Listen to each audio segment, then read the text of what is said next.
안녕하세요. 인문학 프로그램 홈스토랑 2부 눈과 입이 즐거운 푸드 어셈블. 오늘은 커피와 디저트에 대해서 알아보도록 하겠습니다. 2000년대에 들어서면서부터 사람들이 모이는 장소에는 커피 한 잔을 빼놓을 수 없을 정도로 커피는 대중적인 음식으로 자리를 잡게 됩니다. 이제는 프랜차이즈 커피 전문점이 2,000개가 넘을 정도로 커피에 대한 관심이 높아졌으며 또 커피 시장 또한 경쟁이 치열합니다. 이 커피의 그 설을 보면은 가장 유력한 설이 칼디의 설인데요. 6에서 7세기경에 에티오피아의 칼디라는 목동에 의해서 처음 발견이 되었다고 합니다. 염소들이 빨간 열매를 따먹고 흥분해서 뛰어다니는 광경을 목격한 칼디는 자신도 이 열매를 먹어보게 되고 그 결과 머리가 맑아지고 기분이 상쾌해지는 느낌을 받았다고 합니다. 이 사실을 이슬람 사원의 수도승에게 알렸고 기분이 좋아지고 졸음을 방지해주는 등 수양에 도움이 되는 신비의 열매로 알려지게 됐죠. 그래서 이 열매는 여러 사원들로 퍼져나가게 되었다고 합니다. 또 다른 유래로는 오마르의 발견설이 있는데요. 아라비아의 사제였던 오마르는 어느 날 잘못을 저질러서 산으로 추방을 하게 됩니다. 며칠간 길을 헤매고 또 헤매다가 너무 배가 고팠던 나머지 가만히 보니까 새가 쪼아먹고 있던 빨간 열매가 있어요. 그래서 오마르도 이 빨간 열매를 먹게 됩니다. 열매를 먹은 오마르는 활력을 되찾게 되고 이 열매가 가진 효능을 알게 되죠. 이후 이 열매를 많은 사람들에게 치료제로 사용을 하고 또 성자로서 높은 존경을 받았다고 합니다. 또 커피의 역사를 잠깐 또 알아볼 텐데요. 15세기에는 커피의 수요가 늘자 아라비아 상인들은 이를 독점하기 위해서 수출항을 모카로 한정하고 다른 지역으로 반출을 엄격하게 제한을 하게 됩니다. 그러나 16세기부터 인도에서 밀 반출한 커피를 재배하기 시작을 하게 되죠.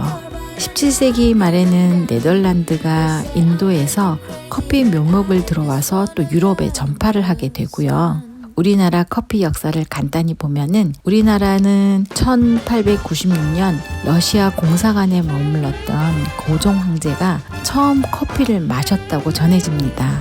민간에서는 독일인 손탁이 정동구락부에서 커피를 팔기 시작했다고 하고 1920년대부터 명동과 충무로, 종로 등지에서 커피를 파는 상점들이 생겨나면서 커피를 먹는 소수의 사람들에게 알려지기 시작을 합니다. 이 당시에는 영어 발음을 고어로 그대로 발음을 해서 가베라고 하기도 하고 아니면 갑이라고도 했으며 그 색깔과 맛이 우리나라의 탕약과 비슷했죠. 또 검고 써서 서양에서 들어온 탕약이라는 의미로 약탕국이라고 불렀다고도 합니다.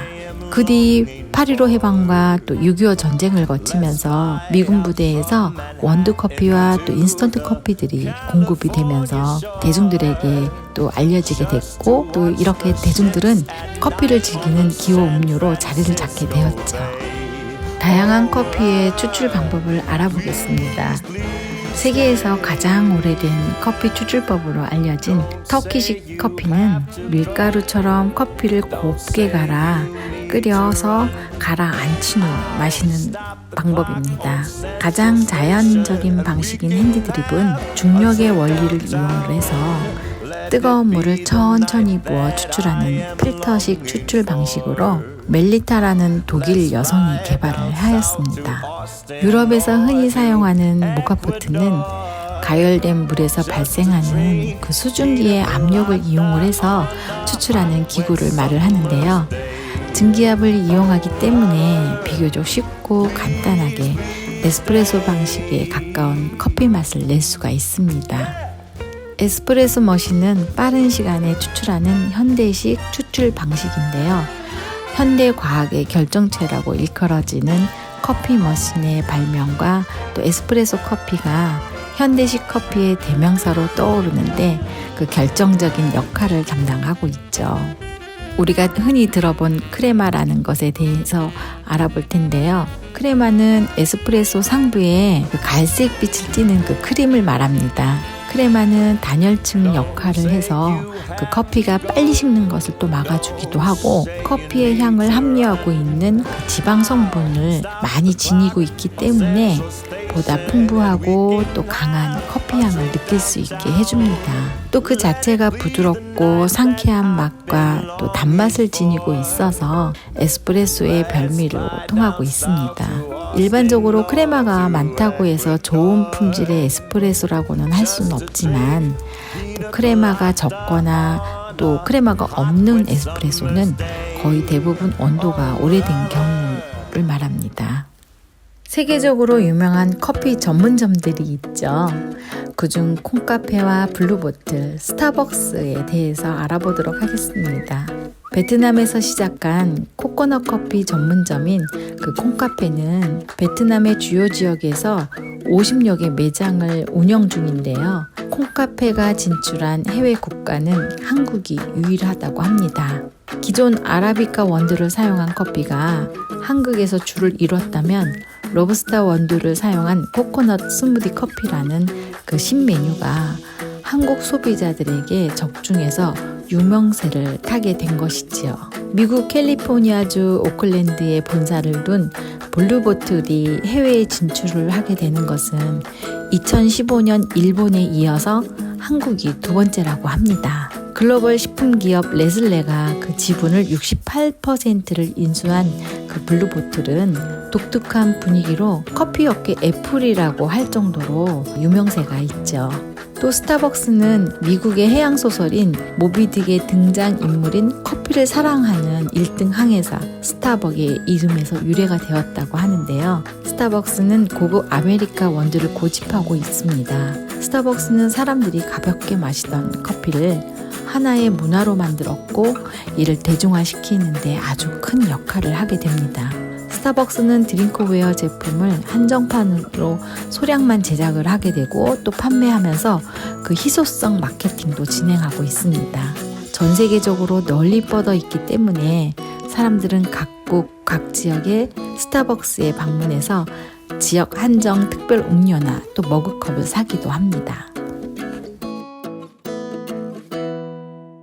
달콤한 디저트에 대해서 알아보겠습니다. 식사 후에 달콤하게 마무리할 수 있는 디저트는 대부분 외국에서 들어온 것들이 많죠. 단맛을 내는 설탕이 중세 시대부터 대량 생산이 되면서 설탕을 이용한 각종 디저트가 만들어지기 시작했다고 합니다. 디저트라는 단어는 프랑스에서 유래가 되었는데 이제는 전 세계의 많은 사람들이 알고 즐기는 문화가 되었습니다. 때로는 디저트 자체만을 즐기기도 하며 맛있는 디저트 집을 찾아서 먼 길을 발걸음하기도 합니다. 그렇다면 스트레스가 쌓이고 필요할 때 그 식후에 커피 한 잔과 함께 즐길 수 있는 다양한 디저트 이름은 어디에서 유래되었는지 한번 알아보도록 하겠습니다.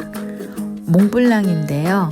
마치 탑과 같이 생긴 몽블랑은 알프스의 최고봉인 몽블랑을 본떠 만든 케이크라고 해서 이와 같은 이름을 갖게 됐다고 합니다. 프랑스의 전통 디저트인데 탑과 같은 모양은 밤 퓨레를 가늘게 짜서 돌려가면서 산처럼 쌓아서 만들어진 것입니다. 굉장히 단맛의 케이크이기 때문에 조금씩 떠서 즐기는 것이 좋고 밤 퓨레 대신 다양한 재료를 활용하여 만들기도 합니다. 자, 에클레어인데요. 에클레어는 기다란 빵 속에 크림이나 초콜릿, 슈크림 등을 넣은 디저트입니다.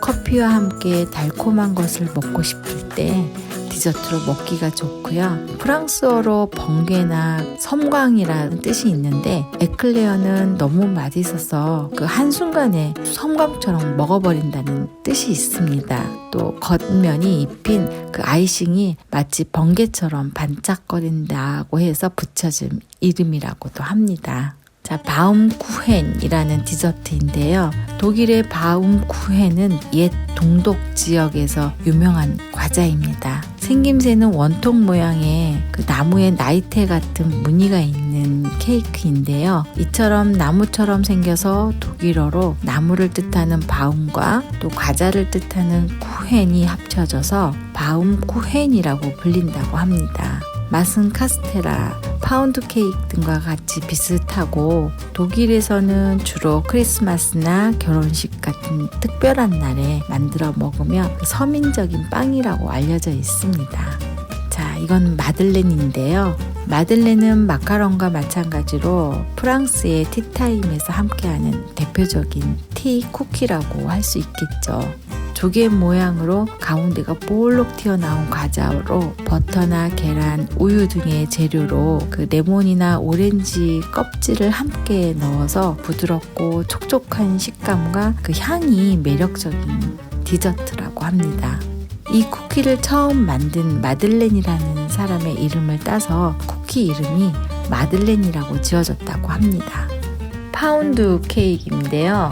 파운드 케이크는 케이크를 만드는 과정 중에서 레시피에서 유래된 이름인데요. 밀가루, 계란, 설탕, 버터 등을 각 1파운드씩 배합하여 빵을 구워줬다고 해서 파운드 케이크라는 이름이 붙여졌다고 합니다. 파운드 케이크에는 녹차, 딸기 등 여러 재료가 들어간 종류가 있는데 담백하고 폭신한 식감에 후식이나 간식으로 먹기에 좋은 빵입니다.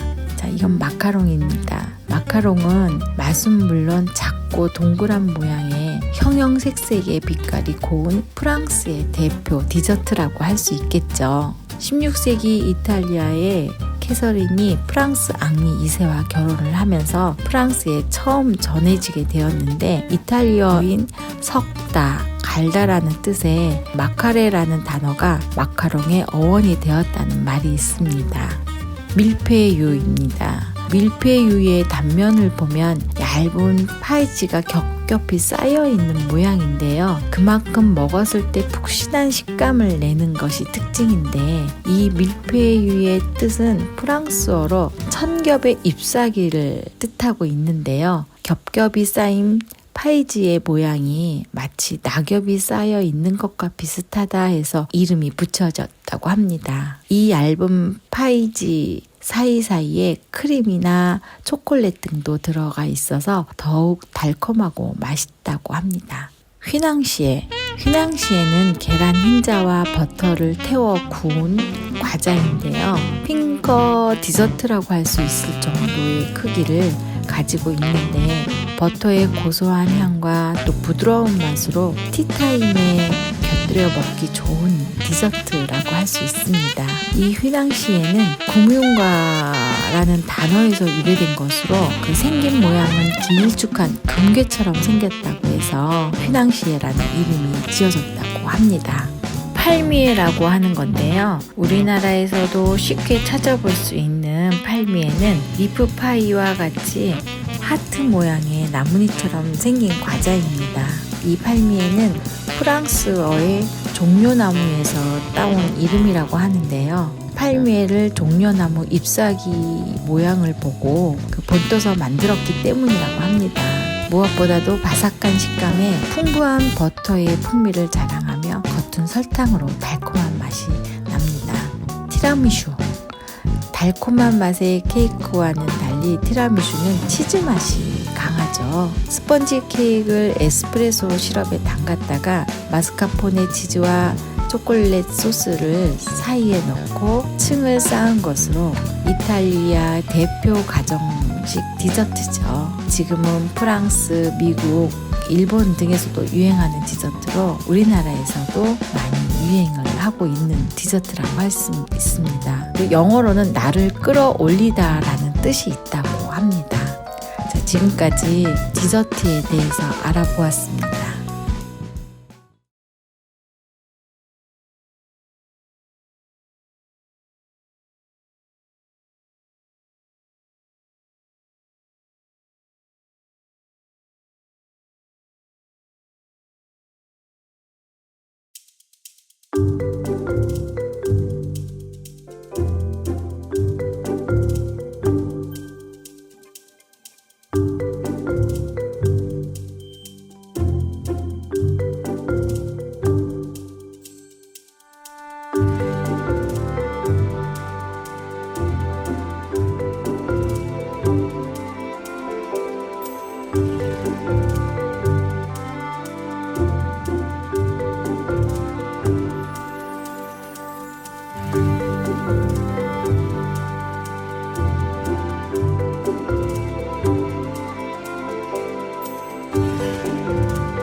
이쪽으로 다 하시겠어요?